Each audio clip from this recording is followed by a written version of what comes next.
Let's talk again about the truth. Inconvenient truths. Yesterday, we spoke about some of them. And today, I'll talk about one more, which is the following. The judgment of God is according to truth. In Romans 2:2, you can read it. The judgment of God is according to truth. This means that we will not be judged by our version of our own stories, experiences we had in our lives. No one will be judged by the version of someone else or the good speech of a solicitor. No. God's judgment is according to the truth. The truth according to Him. God is the truth itself. Jesus said, I am the way, not one of the ways, but the way, the truth, and not one of the truths, but the truth and the life. So He is the life. He is the standard.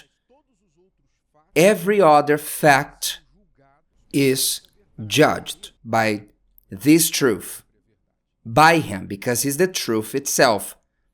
So whenever we are judged, we will be judged not according to our own truth, but the truth, which is God Himself. That is why we need to learn what is the truth. We need to find this truth and live by it, because He will judge us. We will be judged by it one day. In other words, it will be the standard of judgment that we will go through. Naturally, those who have the truth on their side, which is the Lord Jesus Himself, this truth will set them free from this judgment.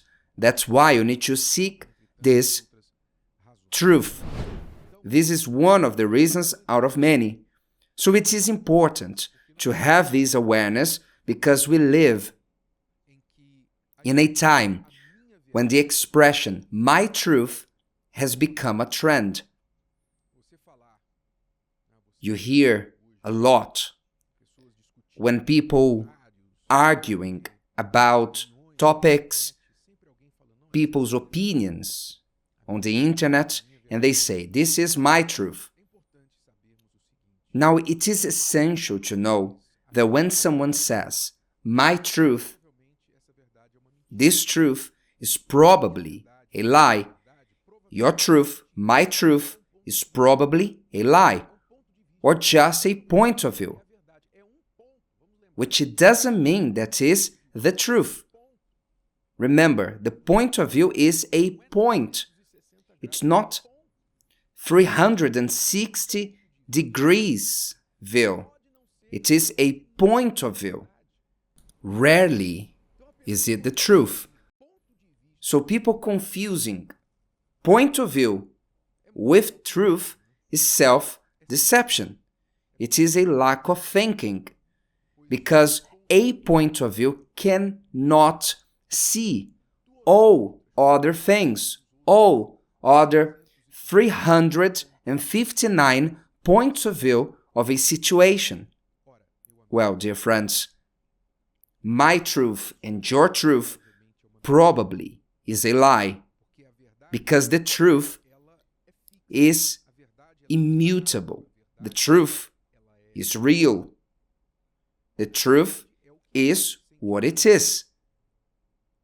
It is a whole. Now, the lie is flexible. The lie can be something today and something else tomorrow. It can change. The lie, it's not something real. It exists only in the head of the liar and those who believe in it. The lie is not something real. Soon, we understand. How can we understand the truth if we are going to be judged by it, if it sets us free. Jesus said that it will make us free.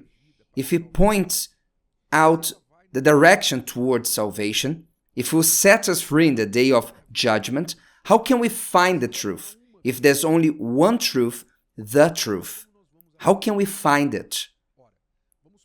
Let's think about the truth in 3 points. The truth about ourselves, the truth about people, and the truth in God. Let's think about these 3 points. Finding the truth in people is very difficult, practically impossible, because we don't have the same gift as God. We don't have the power to know what is inside people. We don't have all the facts and all the information. No one has. No one knows everything. When a judge in a court judges a case, he rarely has all the facts. He can only judge based on the evidence that is presented. But how many cases reach in court without proof? And when some of them are forged, witnesses lie in court even under oath. They lay their hands on the Bible and later they lie. Anyway, finding the truth in people is very difficult. Our best hope that we may be less deceived, which is hard not to be deceived in the world, the best hope is to be very attentive, is to seek for discernment in God. It's not to go out there believing in everything and in everyone. You need to be attentive. It's not to have bad eyes towards others, to live always expecting the worst. No, but for you to have a good dose of common sense, that we live in a world that lie prevails. Whoever says the lie out there, they are applauded. And those who say the truth, they are at risk of being arrested. So the world promotes the lie.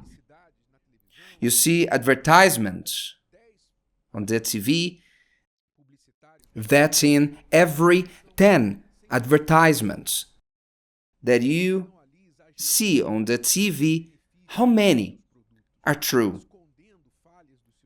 That are not hiding true facts, true mistakes, flaws in its products. How can we know everything that is happening with a person? So the best thing is to be attentive, to seek discernment in God. God helps us that we may not be deceived as much as possible. However, for example, now speaking about the truth about us, we can seek the truth about ourselves. I have been meditating a lot on this Psalm 19. Since I've read this word recently, it says the following. I spoke about it recently. It says, "Who can understand his errors? Cleanse me from secret faults." There are mistakes in us that are hidden from ourselves. There are truths about us that we don't see.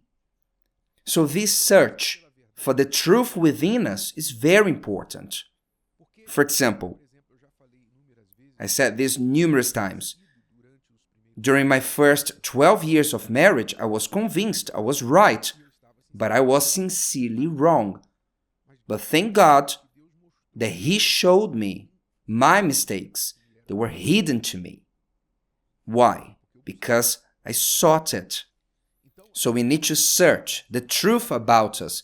Sometimes we show one thing, or we work to show something, and the reality is another.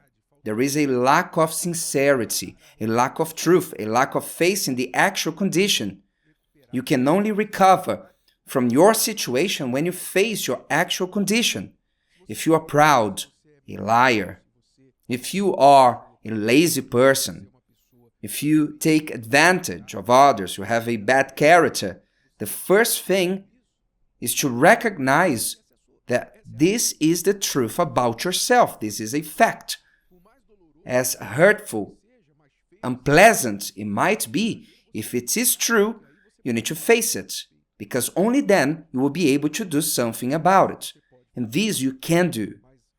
But we will only know how to act when we seek the truth, the only truth, which is the Lord Jesus. If you seek the truth, which is Him, and you do this when you seek the person of Jesus, His Spirit, His Word, you read the Gospels, you seek His Word, you have a true desire to know Him. So when you have an encounter with the truth, it will shine a light in your heart and mind, and you will have new eyes for everything happening around you. And you will see many lies you did not see before. And you will act according to God's will. If today's video helped you and you know someone that could benefit from it, share it with them. And if you haven't subscribed to the channel, you may do so now. See you later.